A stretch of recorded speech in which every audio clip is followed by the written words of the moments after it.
دوستو اس وقت ہماری دنیا میں جتنے بھی دھرم اور مذاہب پائے جاتے ہیں ان سب کو دو کیٹیگری میں ڈیوائیڈ کیا جاتا ہے۔ پہلی کیٹیگری کو آسمانی مذاہب کے نام سے جانا جاتا ہے، جبکہ دوسری کیٹیگری کو ہندوستانی دھرموں کے نام سے جانا جاتا ہے۔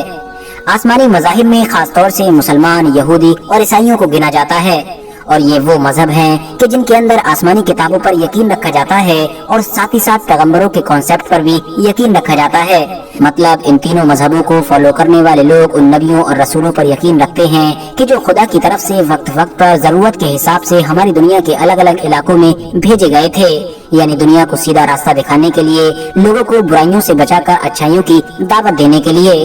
ان تینوں ہی مذہبوں کو یعنی آسمانی مذاہب کو ابراہیمی مذاہب کے نام سے بھی جانا جاتا ہے۔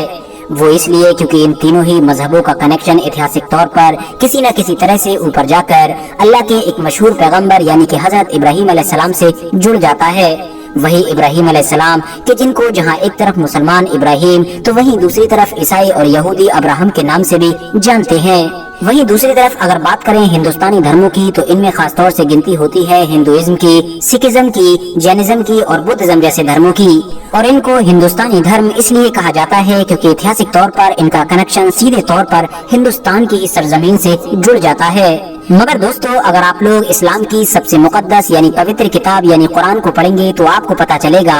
کہ حضرت محمد صلی اللہ تعالی علیہ وسلم اسلام کے آخری پیغمبر تھے، یعنی ان کے بعد اب کوئی بھی نبی اور رسول نہیں آئے گا، اور جب کوئی نبی اور رسول نہیں آئے گا تو ظاہر ہے کوئی آسمانی کتاب بھی نہیں آئے گی۔ مگر ہاں ان سے پہلے دنیا میں بے شمار نبی اور رسول آ چکے ہیں، جن میں سے زیادہ تر پر تو عیسائی اور یہودی بھی یقین رکھتے ہیں۔ ایون حدیثوں اور کچھ ایتہاسک کتابوں سے تو یہ بات بھی کرسٹل کلیئر ہوتی ہے کہ آخری پیغمبر یعنی کہ حضرت محمد صلی اللہ تعالی علیہ وسلم تک ہماری اس دنیا میں کم و بیش 1,24,000 نبیوں کو بھیجا گیا تھا، مگر ہاں ان میں سے صرف اور صرف 25 نبیوں کا نام ہی قرآن کے اندر موجود ہے۔ اس کے علاوہ اگر ہم لوگ سبھی حدیثوں کی کتابوں کی بھی مدد لے لیں، ایتہاسک کتابوں کی بھی مدد لے لیں، ایون اگر ہم لوگ یہودیوں اور عیسائیوں کی بھی ساری کتابوں کی مدد لے لیں، تب بھی زیادہ سے زیادہ 100 نبیوں کے ناموں کو ہی ڈھونڈ سکیں گے، یعنی ڈیٹیل کے ساتھ ہم بہت کچھ زیادہ سے زیادہ 100 نبیوں کے بارے میں ہی جان سکیں گے۔ مگر ہاں ان تمام چیزوں کے باوجود بھی اس بات میں کوئی شک نہیں ہے کہ قرآن کے مطابق ہر دور میں دنیا کی ہر قوم میں ایک نہ ایک نبی کو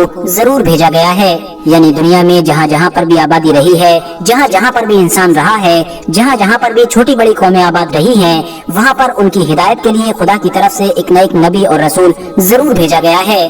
مگر دوستو جب کبھی بھی ہم لوگوں کو یہ بات بتائی جاتی ہے تو ہمارے دماغ میں جو سب سے پہلے سب سے بڑا سوال جنم لیتا ہے وہ یہی ہوتا ہے کہ اگر دنیا کے ہر علاقے میں ایک نبی آیا ہے، ہر قوم میں ایک نبی کو بھیجا گیا ہے، تو آخر پھر ہمارے خود کے علاقے یعنی ہندوستان میں کون نبی آیا تھا؟ کیونکہ عام طور پر جہاں ایک طرف دنیا کے زیادہ تر علاقوں میں آنے والے نبیوں اور رسولوں کے ذکر سے کتابیں بھری پڑی ہیں، تو وہیں دوسری طرف ایتہاسک کتابوں میں ایسا کوئی ٹھوس ثبوت نہیں ملتا ہے کہ جس سے ہم یہ مان سکیں کہ ہمارے دیش بھارت کے علاقے میں اتہاس میں کبھی کوئی ایسے نبی یا رسول آئے ہوں کہ جنہوں نے اپنی زندگی کا ایک لمبا وقت ہمارے اس علاقے میں گزارا ہو، اس علاقے کے لوگوں کے بیچ میں رہے ہوں اور ان کو نیکی کی دعوت دی ہو۔ تو دوستو آج کی اس ویڈیو میں ہم اتہاس کی مدد سے یہی جاننے کی کوشش کریں گے کہ آخر ہمارے دیش بھارت کے علاقے میں خدا کے کون سے نبی یا پھر رسول آئے تھے، کوئی آئے بھی تھے یا پھر نہیں آئے تھے، اگر آئے تھے تو آخر ان کا نام کیا تھا اور وہ کون سے دور میں آئے تھے۔ RH نیٹورک کے نالجبل فرینڈ، سب سے پہلے تو میں آپ لوگوں کو یہ بتاتا چلوں کہ آپ میں سے جتنے بھی لوگوں کے دماغ میں اکثر یہ سوال آتا رہتا ہے اور ان کو پریشان کرتا رہتا ہے،